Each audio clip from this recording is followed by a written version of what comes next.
tax credit. Do you feel that these tax cuts should be made permanent, or should they be let expire? It was in 2001? 2001. 2001? In 2001, I was against the Bush tax cuts, and twice I voted against them.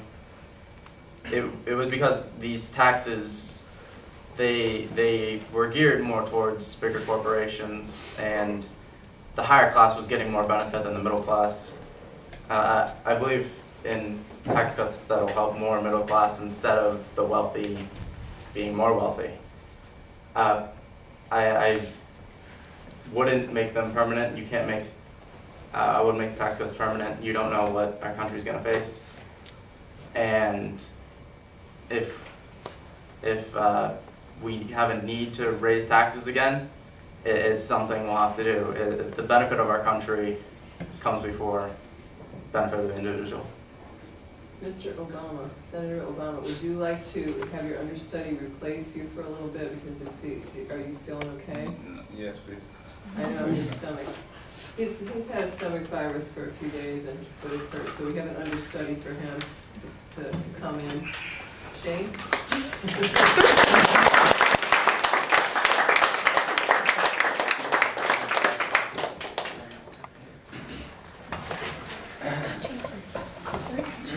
So can you direct the next question to you, Senator Obama? It's got Michael Jackson syndrome.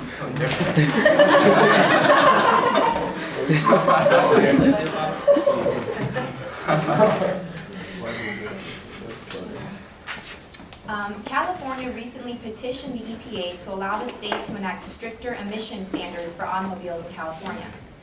The EPA decided not to allow California the right to enact the restrictions because it is a federal matter and will put too much burden on car manufacturers. Do you agree with the EPA's ruling? Every single state should have better emissions. Every state, no matter what the issue, should have. All automobile manufacturers should raise their emissions, no matter what the cost would be. Most of the time would be, let's say, buybacks or other political issues like money. It's a money issue because most of the time, so it'll be all this research and development for higher fuel efficiency. No one wants that.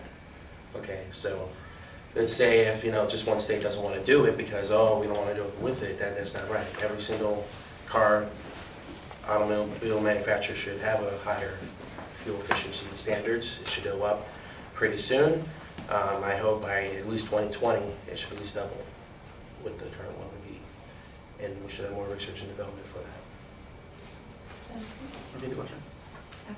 California recently petitioned the EPA to allow the state to enact stricter emission standards for automobiles in California. The EPA decided not to allow California the right to enact the restrictions because it's a federal matter and would put too much burden on car manufacturers. Do you agree with the EPA's ruling?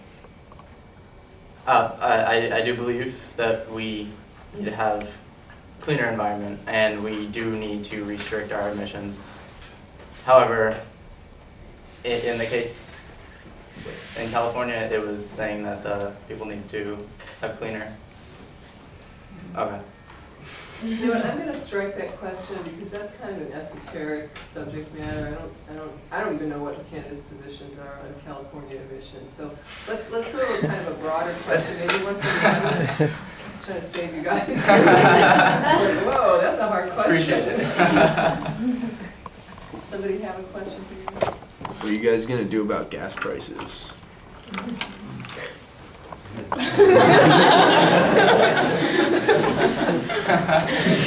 Well, that's the issue, isn't it? In addition to the fuel efficiency. Right now, our oil is tickering around $90 to $100 a barrel. It mainly has to do with our presence over there in Iraq, as you've heard me say. The more we can reduce our dependence on foreign oil, the better the gas prices will go down for us. Then we're in the middle of a recession too, so that's partly due to it. But once we pull out and once we have better reliance on cleaner fuels or we go to elsewhere You know, right now it's very, in Venezuela, they're trying to stop us from buying oil, and that's going to hurt us even more. So if we can get a steady supply of oil from people where there's not any political, fighting, then it'll be better for the overall gas prices will go down, hopefully as they were prior to the Bush administration. $1, that's good. I can't promise some miracle cure for the gas prices. Of course, we need to negotiate with other countries and negotiate with our South American, bordering areas to bring down the gas prices and hopefully make it more peaceful and have them offer us better deals. However, until we need to start looking at a cleaner fuel or a more efficient fuel and other sources of energy, because gas has never just gone down and stayed down. Gas prices will always go up. Gas is going to become more and more scarce. Eventually, you will run out. We need to look into other fuel systems and other fuel sources. But again, I can't tell you that I'm going to lower gas prices and just make the cost go away. Anybody else? We have somebody else with a question in the audience? Senator Obama and Senator McCain, what are your respective positions on torture against criminals / terrorists? Alleged terrorists. As you know, I was a prisoner of war for 5 years, and I am strongly against torture. I've always been against it. I've been speaking against it for close to 3 decades, and I'm just very strong on it. We need to stick to only the procedures in the Army Field Manual, which are strictly nonviolent, and that those are the only things we should do. If we're torturing other people and then our soldiers get captured, what's going to happen? They're going to make it worse. We can't have that. We need to get rid of torture. We need to ban it. We can't be doing that to our prisoners. Yeah, I'm strongly against torture, all forms of torture. I believe the United States should not torture whatsoever for information or otherwise.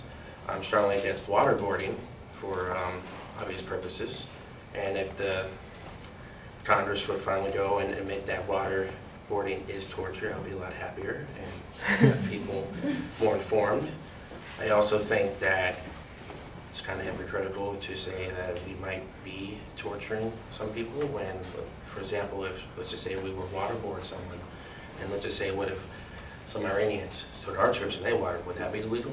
If the president was waterboarded, would that be illegal then? So it's just something to think about.